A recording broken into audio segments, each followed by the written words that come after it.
Chapter 36, The Jesus Trilogy, Book 2, Then There Were Two. Johnny, Lucy is crying again. Can you pick her up? I've got to get ready. Sure. Johnny got up from his chair. He was studying his playbook. It would be the last game of the season this weekend. Despite the team's 3-11 record, he was determined that they would clean up on Samaria. Samaria was already playoff bound, and he figured they should be able to rout the Suns.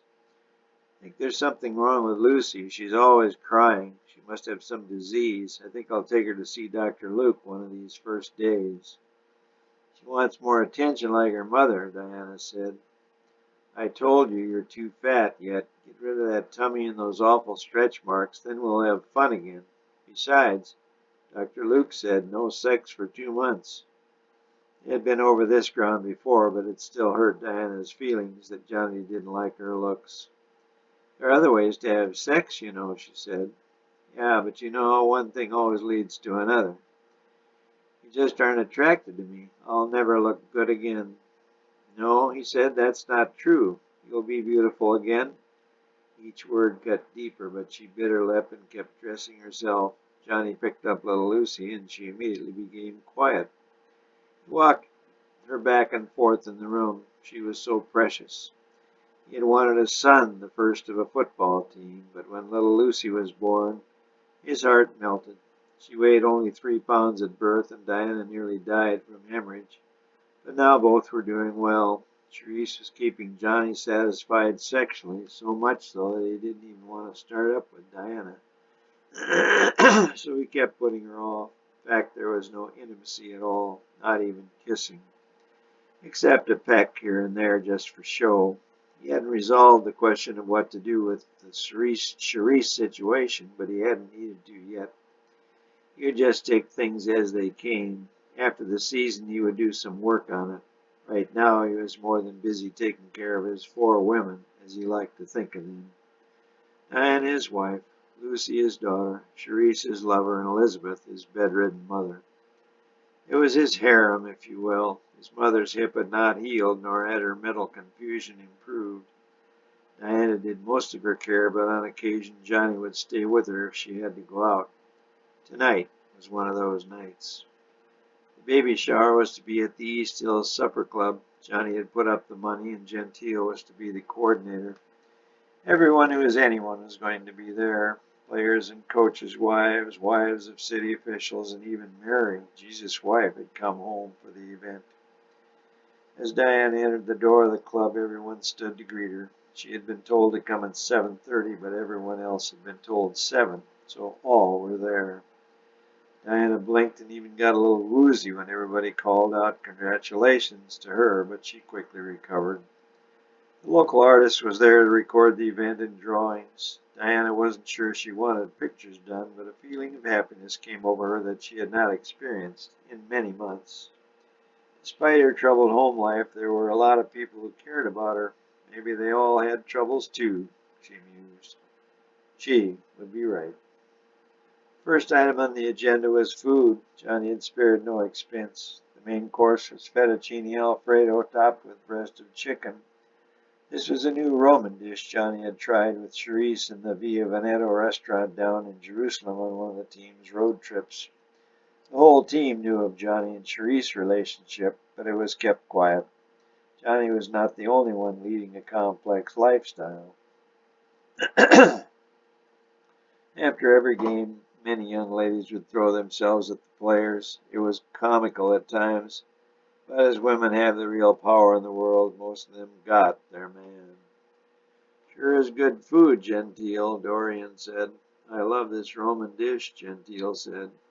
I hate Romans, but you gotta hand it to them. They can sure work miracles with noodles, Dorian added. Gentile crooned, savoring another bite. Speaking of noodles, who is the new heartthrob of our honored guest's husband? Don't you know? Gentile said, surprised. No, Gentile whispered in Dorian's ear. The blonde right across the table from you. Really? Dorian said. Not bad. She got any brains? Dorian whispered back. She's Johnny's therapist, works on his knee.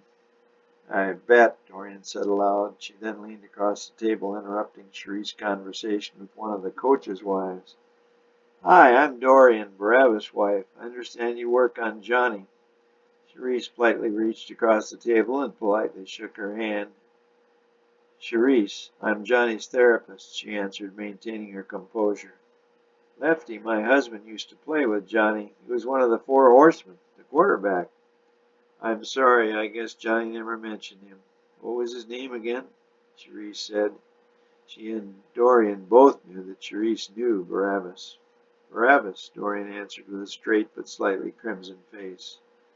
Here's my card. If you would need any therapy in the future, have him make an appointment. Dorian took the card, the crimson deepening on her face. I give him all the therapy he needs, she added. I'm sure you do, Cherie said, turning back to the coach's wives. Let's get some air, Gentile said. Come on, you can help me with the gifts. They were piled high in one corner of the room. As the ladies finished their dessert, a creme de la pouf, shaped like a swan, Gentile and Dorian moved all the gifts over to Diana's table. My, this is good, Diana said to Mary. It sure is. We never get anything like this at school. There must be some nice restaurants in Capernaum. I'm sure there are, but Jesus has me on a tight budget. Good thing, though. School is so expensive. And the carpentry business is always slow in the winter. I did have something like this at the Groove. What's the Groove? Diana asked. Oh, it's this trendy restaurant on the lake east of town. You can't get in. They're booked up for weeks at a time, and they won't even take your reservation if you aren't somebody. So how did you get in, Mary? Oh, one of my professors took me there. So we're going out with professors now, are we? It wasn't a date, just a meeting about my agenda for next year. I bet. It was. There was nothing going on. So what's his name? Diana pressed. Professor Kroberg. But don't tell Jesus or anyone. He wouldn't understand. Not so sure I do. He's just my teacher, Diana. Some teacher. Don't worry, I'm totally in love with my husband, Jesus. I would never do anything to hurt him or our relationship. It was built on love and trust and will stay that way forever. You're lucky, Mary. You have a loving husband, something very rare in this world. Protect that love with your life, Diana said. I will, Mary said. There were so many gifts. Diana tore into them with her usual spunky spirit. There were so many nice things. She became obviously a little tired, so Mary started doing the opening for her. Through it all, Diana kept smiling. Who's that one from, Mary? Diana said, opening the foil-wrapped box. It's from Cherise. She held up the contents of the package. It was a music box. I wonder what tune it plays. Mary asked as she would the key. There were the customary oohs and ahs from the onlooking female guests. But as the strains of Somewhere Over the Rainbow spread through the room, tears began to fall in a steady stream from the eyes of Diana's mind. It was their song.